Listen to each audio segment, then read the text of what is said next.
오늘은 사무엘상 강의 5번째 시간으로 9장부터 11장의 말씀을 통해 사울이 왕이 되는 그 장면을 보며 역사와 섭리라는 제목으로 하나님의 말씀 증거하도록 하겠습니다. 비록 적극적인 것은 아니지만 하나님은 이스라엘의 이 왕정 제도를 수립하자는 이 요구를 수용하셨습니다. 그렇다면 이제 남은 것은 새롭게 생기게 된 그 왕의 자리, 왕의 보좌에 과연 누가 앉을 것인가에 대한 문제입니다. 그리고 이 성경은요, 호기심을 가득 안고 결과를 기다리는 독자들에게 매우 극적인 장면을 제시합니다. 오늘의 본문 9장 1절부터 2절의 말씀입니다. 9장 1절부터 2절의 말씀 우리 함께 읽도록 하겠습니다. 베냐민 지파에 기스라 이름하는 유력한 사람이 있으니 그는 아비엘의 아들이요 스롤의 손자요 베고라스의 증손이요 아비아의 현손이며 베냐민 사람이더라. 기스에게 아들이 있으니 그의 이름은 사울이요 준수한 소년이라. 이스라엘 자손 중에 그보다 더 준수한 자가 없고 키는 모든 백성보다 어깨 위만큼 더 컸더라. 아멘. 이제 누가 우리의 왕이 될 것인가에 대한 질문에 답이 나옵니다. 바로 사울이란 인물이 이제 무대에 등장합니다. 이스라엘 백성들에게 주어질 왕은요, 하나님께서 택하셨습니다. 그리고 앞으로도 그러할 것입니다. 이스라엘 백성들의 왕은 마치 이스라엘 백성들의 구미에 맞게 주어진 것처럼 보이지만 사실상 그러지 않습니다. 놀라우신 하나님의 언약 가운데 하나님의 택하심을 힘입어서 이 사울이라는 인물이 이제는 이스라엘의 왕으로 세워질 것이고, 앞으로도 하나님의 택하심에 근거해서 이스라엘의 왕이 세워질 것입니다. 하나님께서 세우신 이 왕은요, 누가 보아도 준수한 청년이었습니다. 그리고 본문에 나와 있는 준수한 소년이라는 말은 준수하고도 아름답더라 라는 말로 번역되는 것이 더욱더 적합합니다. 이 말은 사울의 젊음을 의미하는 것이 아니고요, 왕으로서 적합한 그의 건장한 체격과 용모를 가리키는 것입니다. 여기서 중요한 것은요, 그가 유다 지파의 사람이 아니라 베냐민 지파의 인물이었다라는 것입니다. 그러나 이전까지 주어진 이스라엘의 규례를 살펴볼 때 왕은 어떤 지파에 속해 있어야 합니까? 어떤 지파 사람이 이스라엘의 왕이 되어야 합니까? 바로 유다 지파 아닙니까? 그런데 이 재미있는 점이 이스라엘의 초대 왕이 되는 이 사울이 베냐민 지파에 속한 사람이다 라는 것입니다. 이는 하나님께서요, 이스라엘 백성들이 행한 잘못된 판단에 대해서 심판을 행하시면서 동시에 저 멀리 존재하는, 더 멀리 있는 그 다윗 왕국을 기억하면서 사랑을 베푸시는, 이 역사를 주관하시는, 즉 놀라운 섭리 가운데 이스라엘 백성들을 통치하심을 보여주시는 것입니다. 이스라엘 백성들은요, 그들의 그릇된 행동으로 인해서 힘겨운 시기를 마주하게 될 거예요. 그러나 그러한 가운데 이스라엘 백성들은요, 하나님께서 유다 지파 가운데 왕을 주실 것이다, 진정한 왕을 주실 것이다 라는 소망을 또한 보게 될 것입니다. 이것이 바로 하나님의 놀라운 은혜의 섭리입니다. 이어지는 말씀 3절부터 4절의 말씀입니다. 3절부터 4절의 말씀 함께 읽겠습니다. 사울의 아버지 기스가 암나기들을 잃고 그의 아들 사울에게 이르되 너는 일어나 한 사환을 데리고 가서 암나기들을 찾으라 하매 그가 에브라임 산지와 살리사 땅으로 두루 다녀 보았으나 찾지 못하고 사울림 땅으로 두루 다녀 보았으나 그곳에는 없었고 베냐민 사람의 땅으로 두루 다녀 보았으나 찾지 못하니라. 아멘. 사울은 어떤 계획을 가지고 사무엘을 만나는 것이 아니라 우연한 기회에 사무엘을 만나게 됩니다. 사울 개인에게는 느껴지지 않았죠. 그러나 그 가운데 하나님의 주권적인 손길, 섭리가 있음을 우리는 발견해야 합니다. 우리 인생 또한 마찬가지. 우리가 누군가를 만난다는 것이 우리는 때때로 계획하고 만난 것이 아닌데 지나고 보면은 아주 큰 하나님의 역사를, 하나님의 일하심을 마주할 때가 많지 않습니까? 사울이 사무엘을 만나는 것 또한 그렇습니다. 아주 우연과 같은 기회인데 만나게 됩니다. 사울의 아버지 기스가 어느 날 암나기들을 잃어버리게 되었고 하나님께서는 그 일을 통해서 사무엘과 사울이 만나게 하십니다. 사울이 잃어버린 암나기를 찾는 과정 중에 찾을 수 없자 포기하려고 하는데 그의 사환, 즉 그의 종이 그 지역에 사는 선지자, 선견자를 찾아가 보자 라고 권유했습니다. 결국 사울은 가지고 있던 물건들을 예물로 삼아서요, 사무엘을 방문합니다. 사울은 잃어버린 나귀들을 찾아 나선 것이 계기가 되어서 이렇게 사무엘을 만나게 됩니다. 이는 하나님의 섭리가 우리의 삶에서 어떻게 적용되었는가를 단면적으로 보여주는 사건이에요. 믿는 자들에게요, 우연은 없다는 것입니다.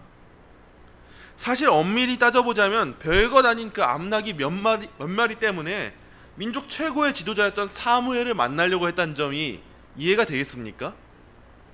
우리가 우리의 물건, 어떤 것을, 우리의 소유를 잃어버렸다고 대통령을 찾아가서 간절하게 부탁합니까?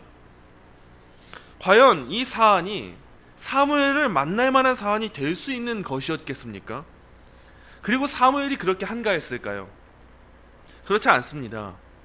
이는 아주 일반적인 사건이 아닙니다. 그러나 그럼에도 불구하고 사울과 그의 종이 그렇게 한 것은요, 하나님의 인도하심 때문이었고, 그것이 도리어 사무엘에게는 아주 중요한 표징이 되었습니다.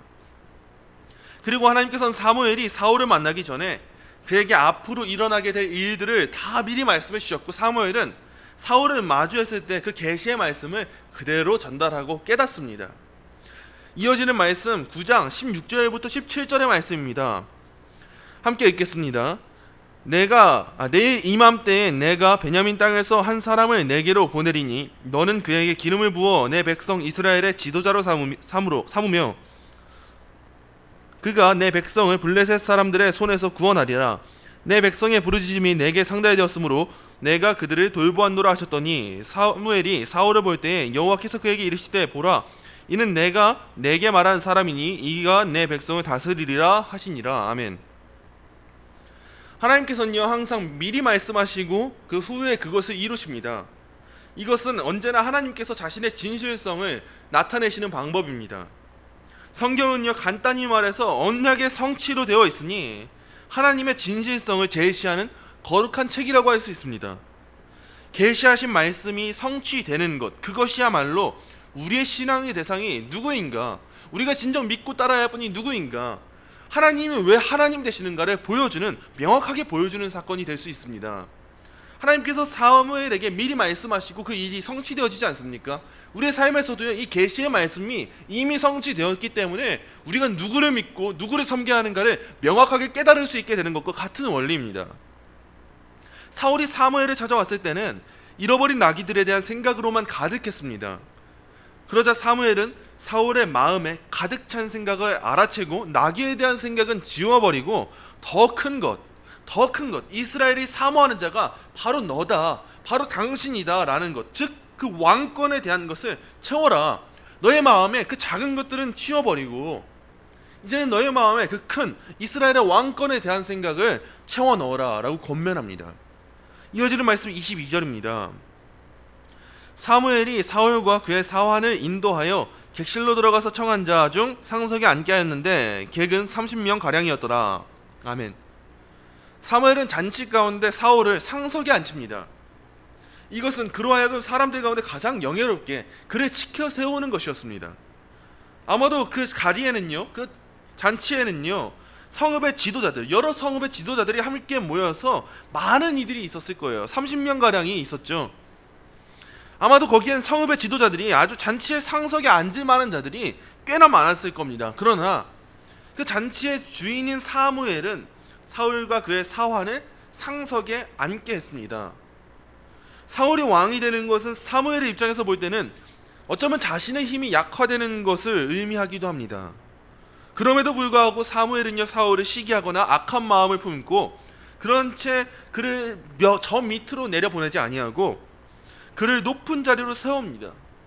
그리고 사울은 사무엘에게 기름 부음을 받고 돌아갑니다. 여러분, 기름 부음을 받았다라는 것은요, 기름 부음을 받는 구약 시대의 세 가지 직분이 무엇이 있습니까? 왕, 선지자, 제사장 아닙니까? 그러므로 이 구약 시대에 기름 부음 받는다라는 것은 이제 그에게는 아주 막중한 하나님의 일을 해야 할 그 사명이 주어졌다라는 것을 의미합니다. 이제 사울이 기름 부음을 받았습니다. 말씀을 통해 보게 되는 그 바와 같이 세상 왕의 자격을 따라서 사울은 결국에 왕으로 택함을 받았습니다. 그러나 중요한 건 무엇이냐면 그가 세상 왕의 자격을 따라서 택함 받았다라는 거예요. 그 이전에 이스라엘 백성들의 요구들로 인해서 이 사울이라는 왕이 세워지지 않습니까? 이스라엘 백성들의 요구가 무엇이었습니까? 이웃의 왕들과 같이 우리 또한 이런 왕정제도를 도입하자, 우리 또한 그렇게 해주면 안 됩니까? 이런 요구가 있지 않았습니까? 이웃들과 같이, 저들과 같이. 그래서 결국 사울이라는 왕이 세워지는 것도 저들과 같이, 세상 왕과 같이 하나님의 택하심 가운데 세워졌다라는 거예요. 여기서 중요한 것은요, 그가 세상 왕의 자격을 따라서 택함을 받았다는 것입니다. 그 이유는 이스라엘 백성들이 사모한 왕이 이 세상 왕과 같은 왕이었기 때문입니다. 그러나 이스라엘 역사를 볼 때 결국 하나님께서는 진노 중에도 긍휼을 기억하사 그 뒤에 하나님의 마음에 합한 왕 다윗을 세우신다라는 것을 우리는 전체적인 안목으로 바라봐야 합니다. 이어서 10장 6절부터 16절의 말씀엔 사울을 본 이스라엘 백성들의 놀라는 장면이 나옵니다. 이스라엘 백성들은 사울 같은 사람이 이스라엘의 왕이 될 것이라 기대하지는 않았습니다.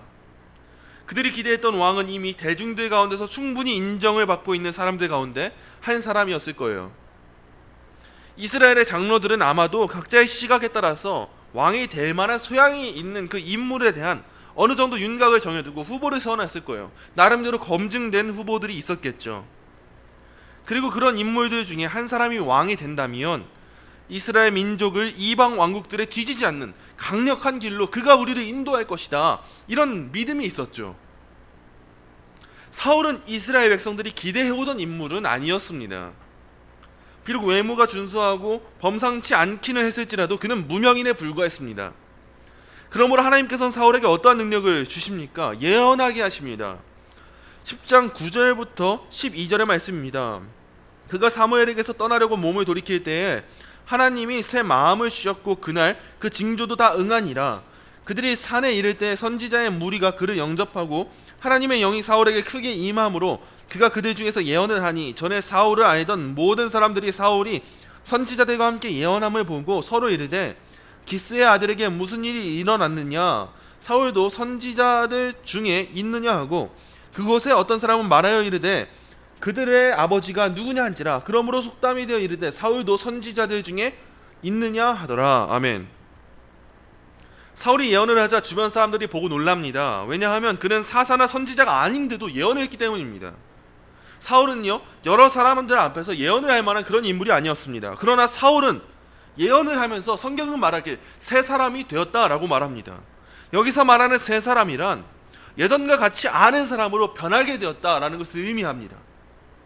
사울의 삼촌도요, 이 사울의 예언하는 장면을 보면서 의아하게 여겼고 그 모습을 본 많은 이들이 이 상황을 의아하게 여겼습니다. 당연한 일이죠. 이를 통해 사울이라는 인물이 결코 범상치 않은 인물이구나, 우리의 왕이 될 만한 인물이구나, 이것을 확신하게 되는 것입니다.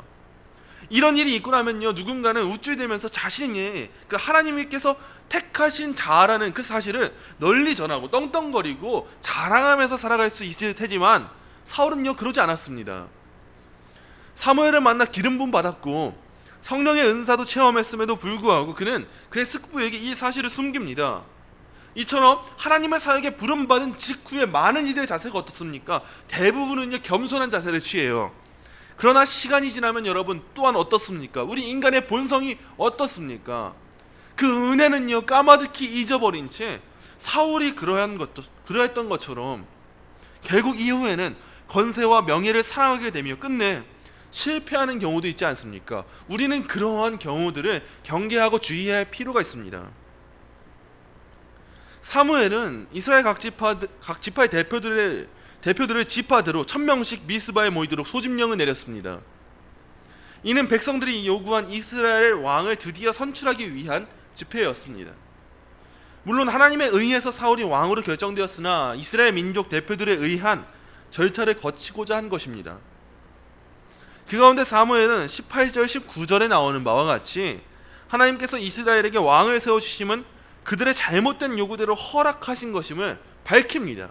이건 너네 꼭 기억해라 말합니다. 하나님께서 왕정제도를 허락하셨다. 그러나 그것은 하나님의 기쁘신 뜻에 의한 것은 아니다 라는 걸 말한 거예요.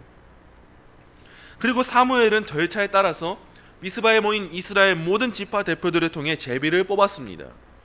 이는 사람들의 제비를 통하여 하나님의 뜻을 나타난 것을 보여주는 대목입니다. 제비를 통하여 가장 작은 지파라 할 수 있는 베냐민 지파가 뽑혔습니다. 그리고 그 중에서도 마드리의 가족이 뽑혔고 그 가운데 기스의 아들 사울이 뽑히게 됩니다. 그리고 이스라엘 백성들은 사울을 보면서 만세를 외치고 환호했습니다. 이렇게 이스라엘의 초대 왕이 세워지게 됩니다. 말씀을 맺습니다. 사울은 이스라엘의 민족의 공식적인 절차를 거쳐서 왕이 될 만한 인물로 승인되었고 백성들이 부르는 만세를 통해 새로운 지도자로 임명을 받았습니다. 여기서 우리가 주목할 점은요, 하나님께서 사울을 왕으로 선택하셨지만 이스라엘 백성들을 통한 절차를 거쳐서 그를 왕으로 세우셨다는 사실입니다. 수차례 거듭하지만요, 하나님의 주권은 우리 인간의 책임과 결코 무관하거나 아무 의미 없이 그렇게 역사하는 것이 아닙니다. 그러므로 우리의 경건한 삶이 무의미한 것이 아니요 유의미할 수 있는 것입니다. 하나님께서는 인간의 삶을 도구로 사용하사 하나님 자신의 뜻을 이루시는 분이십니다. 우리의 삶 또한 그렇습니다. 하나님께서 모든 계획이 있으시기에 우리가 어떠한 책임도 하지 않은 채 살아가는 것이 결코 아닙니다. 하나님의 계획이 있음을 알기에 우리 그리스도인들, 은혜를 입은 자들은요, 우리가 할 수 있는 최선이 무엇일까, 하나님의 뜻이 무엇일까, 이것을 구하며 묵상 가운데 우리의 삶을 최선으로 살아가야 하는 것입니다. 우리는 이 모든 역사의 과정들이 사울 개인을 위한 것이 아니었다라는 것을 명확하게 살펴야 합니다. 그것은 도리어 언약의 백성인 이스라엘 민족을 위한 것이었습니다. 그리고 이스라엘 민족을 위하여 보이는 이 일 또한 오직 하나님의 영광을 향하여 나아가고 있습니다. 그들은 세속적인 왕권 제도를 요구했지만 그럼에도 불구하고 하나님께서는 이들과 맺으신 언약을 허물지 않습니다. 잠시 이들에게 징계는 하실지언정 긍휼을 베푸사 그들을 보호하실 것입니다. 그리고 그들에게 주어진 역사는 그 민족 가운데 하나님께서 계획하신 참 이스라엘 왕국이 설립될 것이며 유다 지파 자손의 왕이 탄생하게 될 것입니다. 이처럼 개인의 역사와 공동체의 역사, 이 모든 역사들은 단 한순간도 하나님의 섭리를 벗어나지 않은 채 흘러갑니다.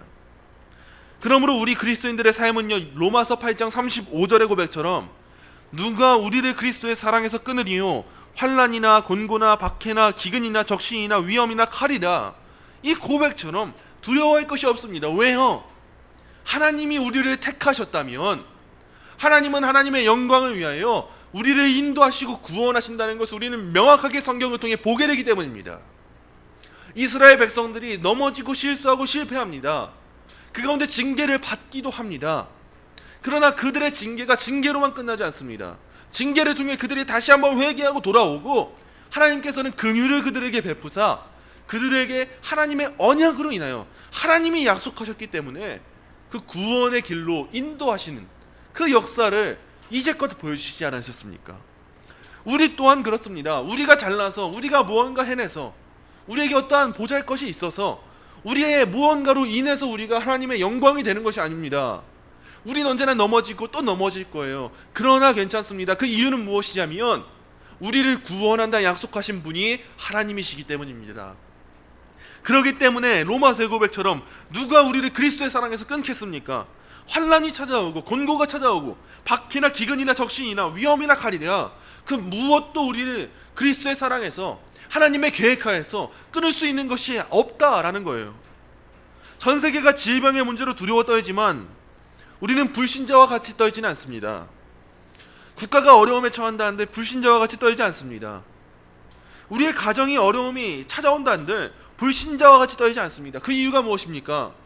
우리가 믿는 믿음의 대상은 모든 역사를 주관하시며 자기 백성들로 하여금 가장 선한 길로, 가장 선한 구원의 길로 인도하심을 우리는 믿고 고백하기 때문입니다. 우리 그리스도인들의 소망은 미래에만 국한되지 않습니다. 과거에서도 발견될 수 있고 오늘에서도 발견될 수 있습니다. 다시 말합니다. 우리 그리스도인들의 소망은요, 미래에만 국한되지 않습니다. 과거에서도 발견될 수 있고 오늘에서도 발견되어집니다. 우리가 가지는 소망의 목적은 미래에 있습니다.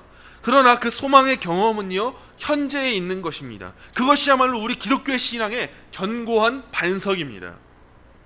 오늘 우리가 보게 된 바와 같이 역사서는 역사 가운데 일하시는 하나님의 일하심을 우리에게 보여주며 우리로 하여금 견고한 반석으로 초대합니다. 그 반석은 오늘과 내일과 영원토록 우리를 받쳐주는 반석이십니다. 그리고 그분이 바로 우리 주 예수 그리스도 되십니다.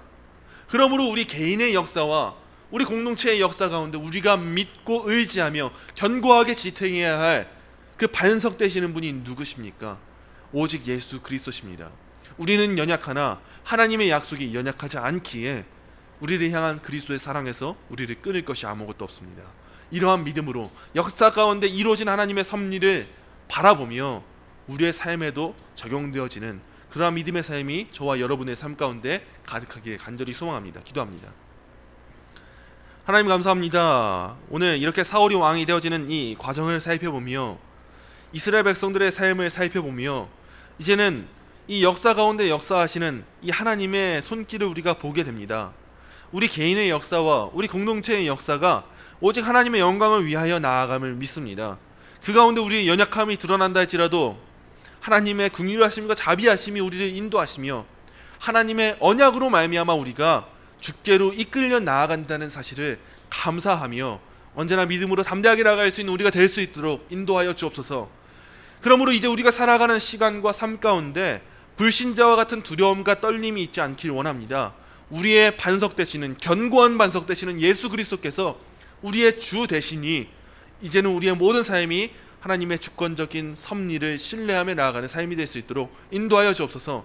우리의 인생길 또한 지금껏 있어온 인간의 모든 역사들, 이것이 보여주는 것은 오직 우리 인간은 하나님께 영광을 돌려야 마땅하다라는 것을 깨닫는 것에 있음을 우리가 언제나 잊지 않고 하나님의 영광을 위하여 오직 하나님께 영광을 위하여 살아가는 저와 우리 동행교회 성도님들 될 수 있도록 인도하여 주옵소서. 감사하며 예수님의 이름으로 기도합니다. 아멘.